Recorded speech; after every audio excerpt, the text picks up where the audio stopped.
Where were you born?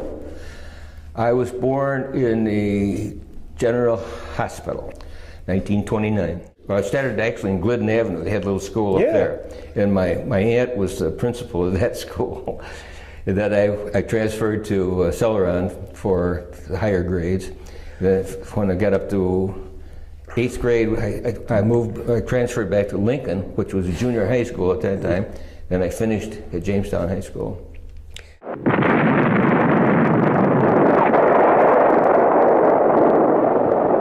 December 7th, 1941, a date which will live in infamy.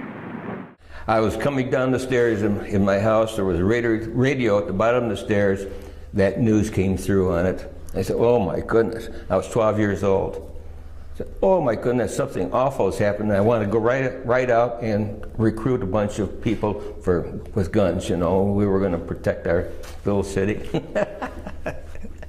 So that's what I remember about it. I remember Roosevelt's speech, of course.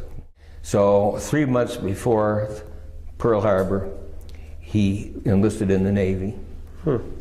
He had been in World War I, so he was World War I, World War II. And he got a commission in the Navy, and then a lot of the time he was down at Norfolk Naval Air Station and base. And then they put him on a carrier, and he was in a lot of the Pacific battles on a carrier. So he actually was still of an age to serve actively then? Well, as a physician. Yeah. I mean, he wouldn't, be anything that... But he was very, very limber and always willing to go ahead and do things. Yeah. The guys couldn't believe it that he was that old. Yeah. He kept up with the younger officers. Yeah. Did he come back with any war stories? Yeah, he saw some of the kamikaze flights that the pilots wound up on his ship, right next to his carrier. And some of the battles, some of them were running out of gas at one point, and they landed on various, the ones that went to bomb Japan, and they would land on the various carriers, so he told me about that. Was he on a carrier? Yes. Yeah. Do you remember the ship? Yes. I'm having problems now with memory.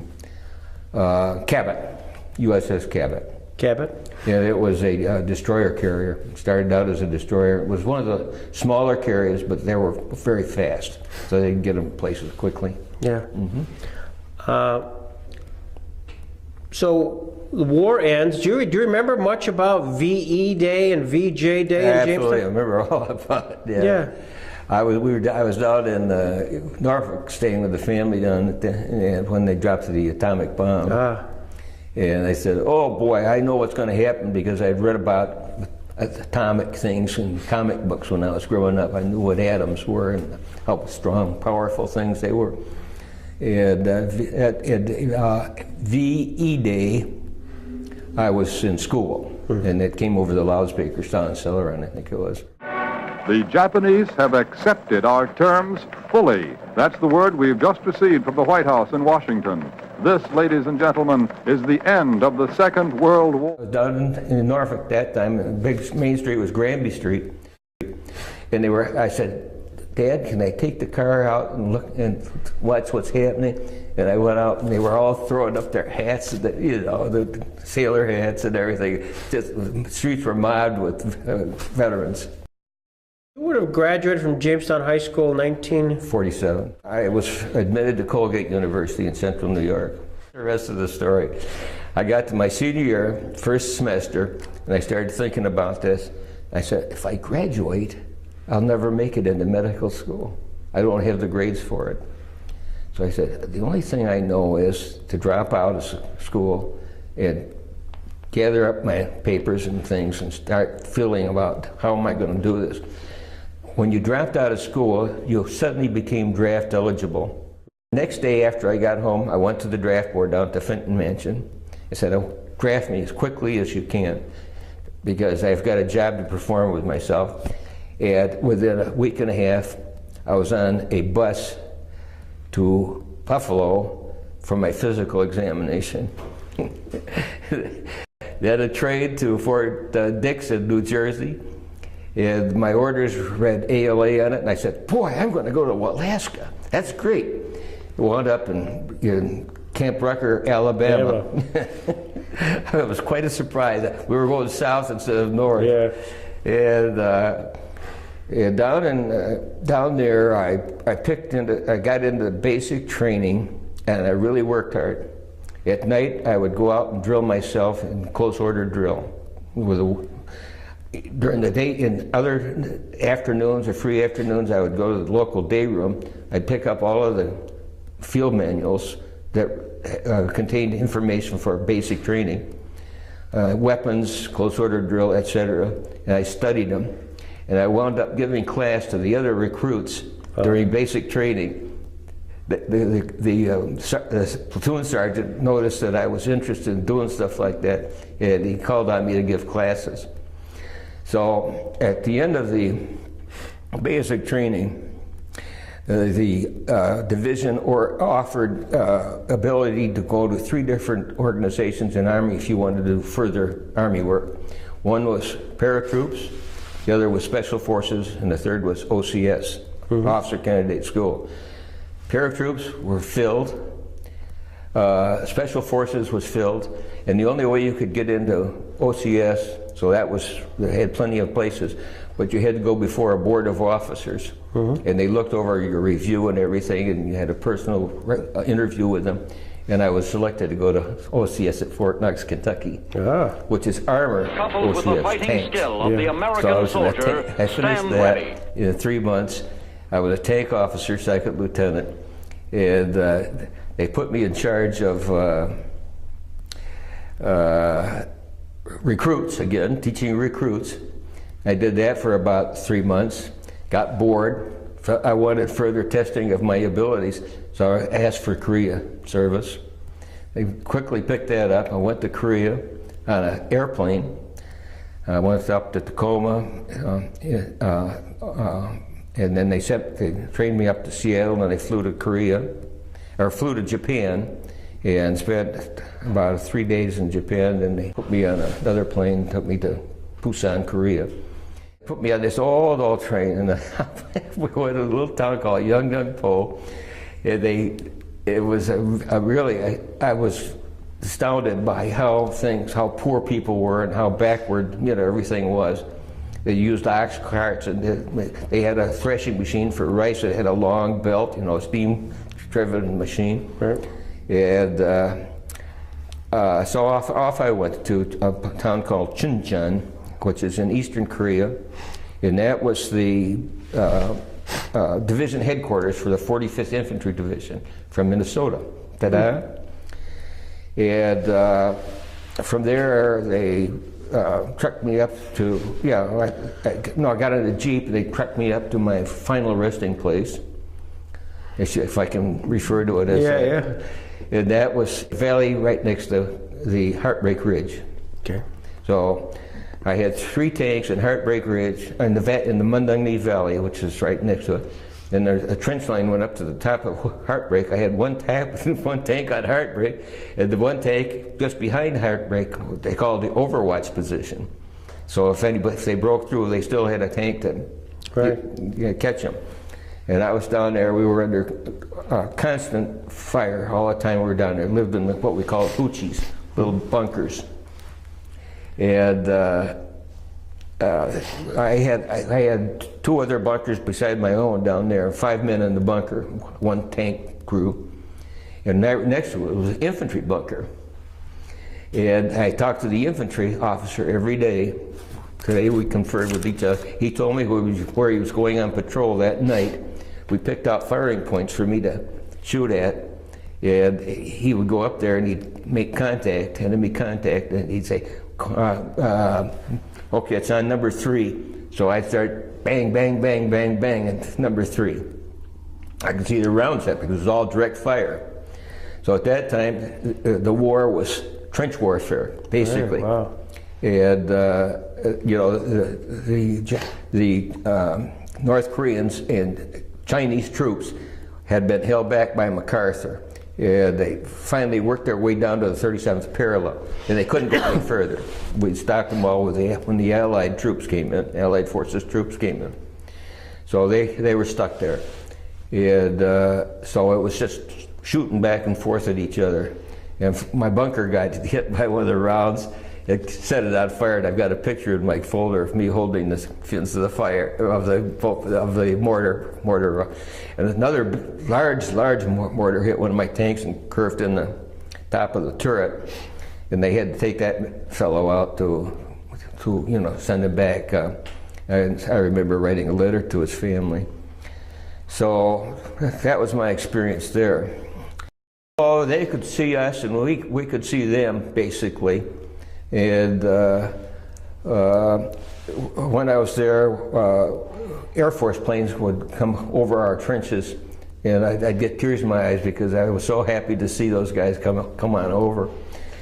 And we do basically, I'd go back to the company rear, and we'd discuss it, what was happening in company rear, which was about 3 miles behind the lines.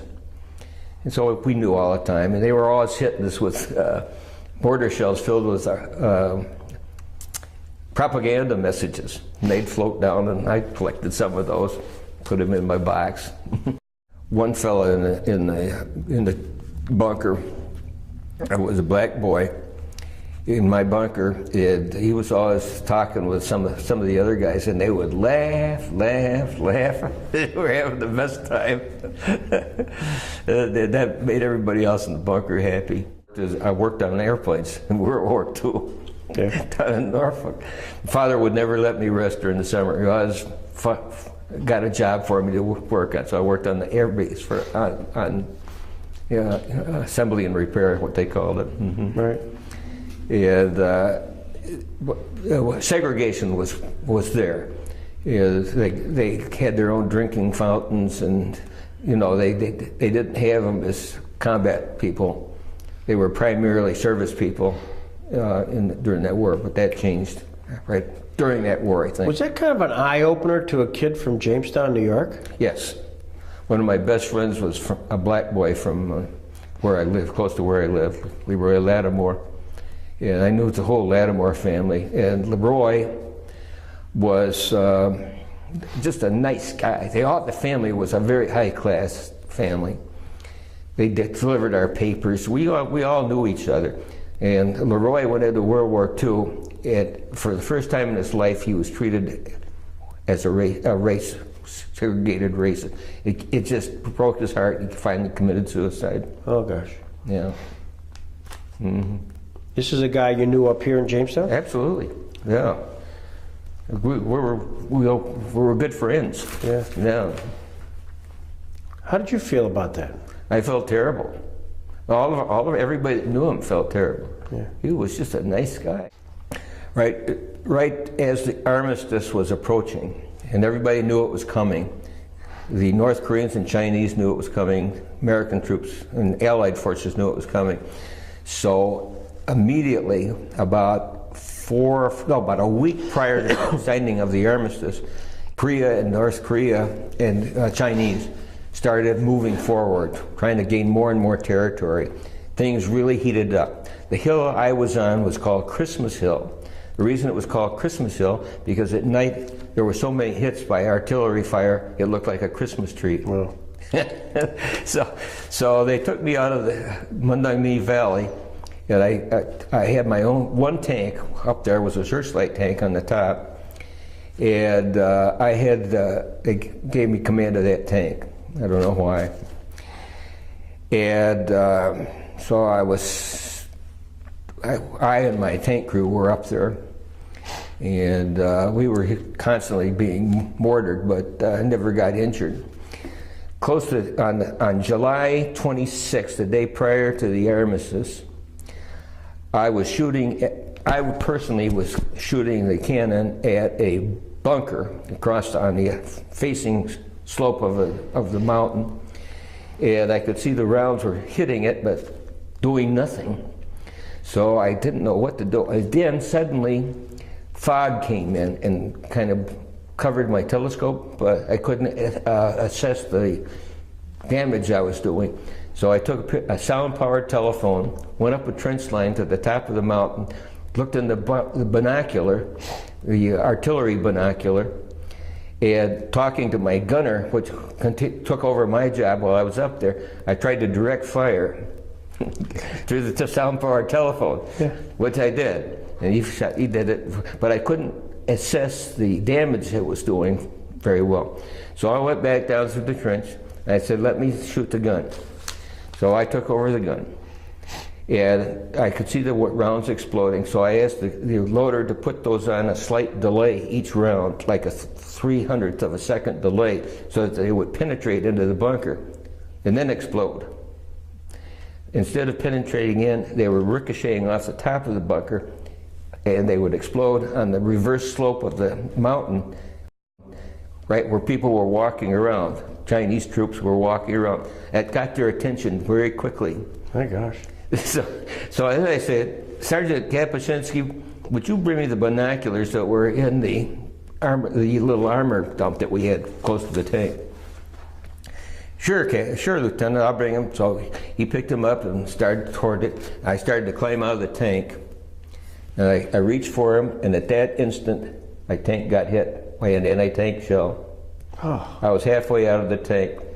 It hit the back, fortunately hit the back part of the tank, knocked off the track, opened the heavy engine compartment doors just flew open, and Lieutenant Blaisdell started to fly.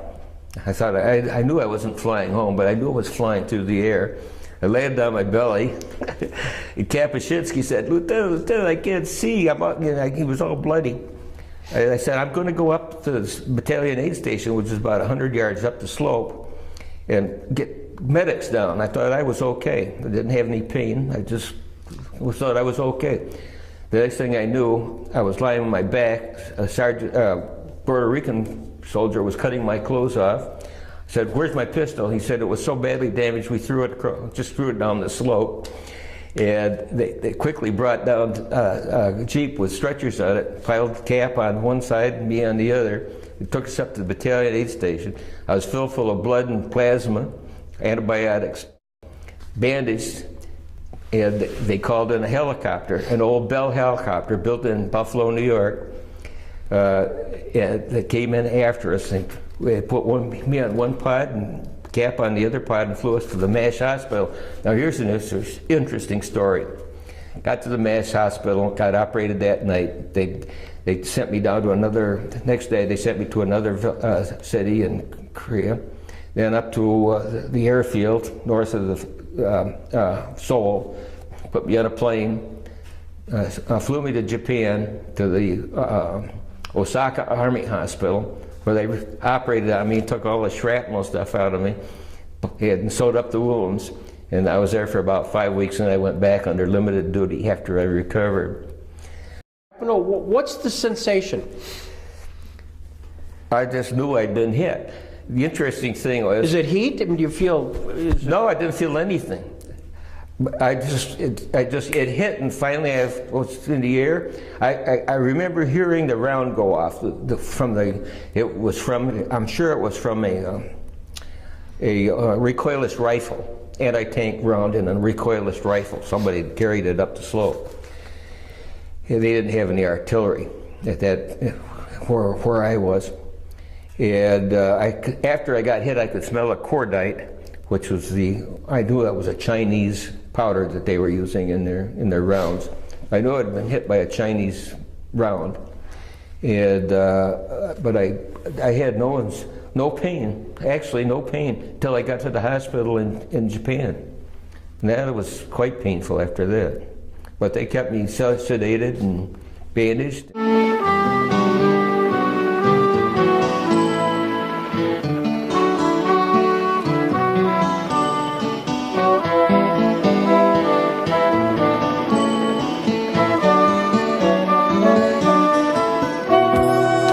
How long were you in the MASH unit? Just overnight. Just overnight. I've got pictures of the MASH unit that I was in. And this MASH unit, 36, was the one they used as an example for the MASH series of television series. The very one. Did you meet Hawkeye? No, but I got the picture.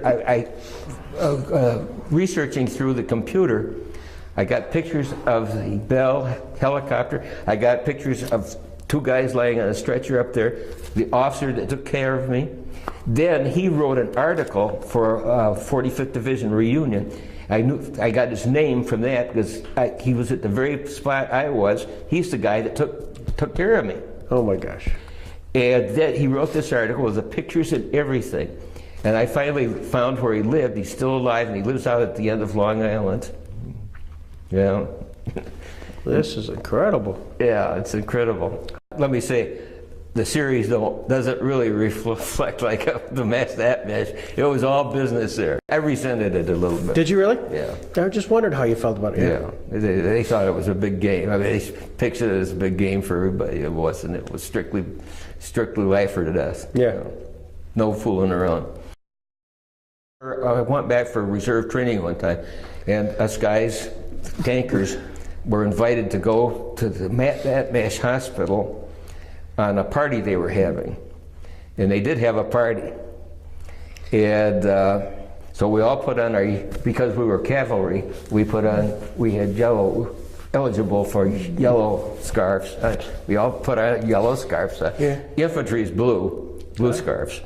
Went back, and one of the movie magnates' daughters from Hollywood was there. And she came out and said, "Oh, that's a pretty scarf." And I said, "Yes, would you like it?" I gave it to her. I wish they had, because it was so that's the only time that I saw any stuff like that. Do you feel it now? Do you still have shrapnel in you? Yes, I do. And actually, I developed a severe disability secondary to it. Mm-hmm. My spine was damaged quite badly, and I developed a severe scoliosis, which is a bending of the spine to one side or the other. So that made walking difficult and balance and all that kind of thing. So I was taken care of. This was all diagnosed by the Veterans Administration in Florida, and I was given a pension for it, disability pension. Did you get a Purple Heart? 2 Purple Hearts. 2 Purple Hearts? First one, I was riding in a Jeep and a mortar hit right next to it, and I got some head wounds from that. So I just went into a battalion aid station, which was close by, and they fixed it up and said good luck and sent me back to the Jeep. That was in the Mundungni Valley in Korea. On the front line here. The whole time, yeah. Except for they'd bring us back to the rear every once in a while, me and all my tanks, and they would run practice exercises for about 3 days, and then we go back to the line. Did you have any chance for R&R at all? Everybody got R&R except William Blaisdell. That seems unfair. So, yeah, well, in the hospital, it was great because as I was recovering, the USO troops, God bless them, great people. They took care of us. Took us we went to see plays. We heard concerts. We watched a bicycle race. Just all kinds of things like that. Everybody was biting their fingernails, hoping that it would actually occur, and it did. Dawning on me, the day before the armistice is signed, it reminds me of even World War I, and where they knew the armistice, the 11th day, the 11th hour, and yet the day before was a terrible tragedy of during World War I. How many Americans died? Yeah, because they're unloading all their ammunition. No, that's how my father got it. Yeah. Did he get hit? Oh yeah, he was in the trench, and a round hit on the day after the armistice was out. Yeah, German round. Mm-hmm. And because of that, he never got a Purple Heart. It was armistice. The war had stopped. So he spent time in France or Belgium. I don't know which it was, because that's where the trench line ran. And then came home on a hospital ship. And at home, he was pretty well healed up. But did he have any after effects? No. Armistice is signed. Then what happens to Bill Blaisdell? I went back for about 2 or 3 months, I think I was there, 2 months. And then they sent me to Incheon. That's North Korea's largest airport now, in Incheon. But at that time, it was just a bay, water. And they had LSTs, the old LSTs that could land on land. We loaded onto LSTs. They took us out to the ships, and I came back to the United States on a military troop ship. I was put in charge of a bunch of Puerto Rican soldiers that were going back. I didn't speak any Spanish, but all those Puerto Ricans speak English and Spanish. But they were a little bit sloppy with how they wore their clothes, and I was supposed to keep everything in order. I didn't bother too much doing it. Got back to San Francisco, and first thing I did was go to the Mark Hopkins Hotel, top floor, call my family, and had some couple of good drinks up there at that point, and had spaghetti for supper. I wanted spaghetti so bad. Yeah. I just wanted some spaghetti, you know. So I ordered. That was my first meal back in the United States. We are. Yeah, I lived on sea rations all while I was on the line up there. What is sea rations? They're in the can, just like a soup can, and contain about 3 or 4 different menus. Favorite was wieners and beans. And we laid those up in our bunker on an old ammo box that we tacked up there. And guys could go pick up whatever they wanted. You could never get weenie beanies because that was always a take. I got a few of them, so I developed a real appetite for beans and wieners. From San Francisco, I got on an old train, and I went to Fort Monmouth in New Jersey, and was discharged in Fort Monmouth. And my first wife, who has now died, she died from cancer, met me. And I'd already had a child in Korea, my daughter, Susie, who was a nurse midwife, just about ready to retire, in Erie. Oh, good. And I went to the local PX up there and bought a box of cigars and passed them all all my guys. and so then when we met in New York City, my wife and I, she got pregnant for the second time. That was our first son. Steve. Steve, yeah. Terrific. The Korean War vets who are just a little bit younger than the World War II folks, but have a general reluctance to just talk about their experience. Yeah, I ran into one down in Florida that was bitter about Korea. Yeah. But my group, my tank group, we just love to get together and talk about it. Yeah. So it depends upon individuals. And of course, it's been even worse with the Vietnam guys. Yeah. So do you suspect it has something to do with just the result? I really don't know what it is. I think the whole country, America, was not in back of it. I didn't mind it because I could see what was happening with communism. Right. And I wanted to be part of the stop of the spread of communism. And they moved into Japan and they were taking over North Korea. And I wanted to be part of that. Yeah. I had a purpose besides my own personal things. Oh, the geisha girl. Yeah. Wait, I've got a story of the geisha girl in there too. All right, I want to hear it. Okay. We down to Sasebo, which is in southern Japan, and that was the naval base for the Japanese Army during the Second War. And there was a holding barracks there for officers to go back to Korea. So they sent me back to this thing. And I was there, and I thought I'd go back in a couple of days, and I was there. And then he put something on a bulletin board. Anybody that wishes can go into Sasebo and do type papers, Army papers for us. So my buddy and I, that had come from the hospital together, said, hey, let's take this. He was an artillery officer and got shot through the thigh. And so we went into Sasebo. And then we were typing knife a couple of days, having a pretty good time talking and everything. It was a American military office. We asked somebody, is there any place in Sasebo that, that's a good place to eat? So we thought we'd have supper there. They said, yeah, there's a pretty good place. It's called the Matsu Lodge. How do we get there? Just ask a taxi and they'll take you. He and I got in a taxi and went up to Matsu Lodge. And you drive up this curving thing up this hill. It had a stone wall on each side of the street. And there's just a normal sized building, sort of one-story building. And we went in and they welcomed us and they told us this was the Allied Officer Club now.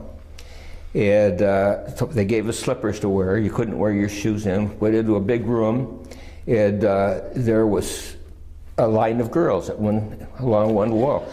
And you went up and you looked them over and you picked up out your companion. Which one did you want? I picked out one that I thought was reasonable. And so did my buddy. They took us back and we had supper there together. They taught us how to use chopsticks, how to sing songs in Japanese.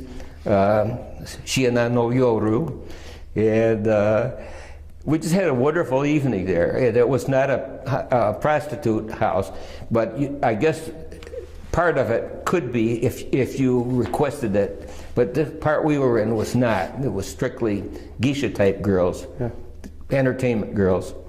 And so we had just had a wonderful time. And I came back. I told my family about it. I said, "Oh, what a wonderful experience!" That was my R&R. See. And I said, I got to say, I kept looking on the computer, Matsu Lodge. Couldn't find anything about it until one time I saw an article by a naval officer, and he was an ensign. Looks like I was second lieutenant, he was an ensign, lowest rank. And when they got to Sasebo, they heard that there was a club up the mountain. It turned out to be the Matsu Lodge. No, we don't. And he described it perfectly. Yeah. Absolutely perfectly. So I wasn't dreaming. This actually happened to other guys too. So that was my final dessert.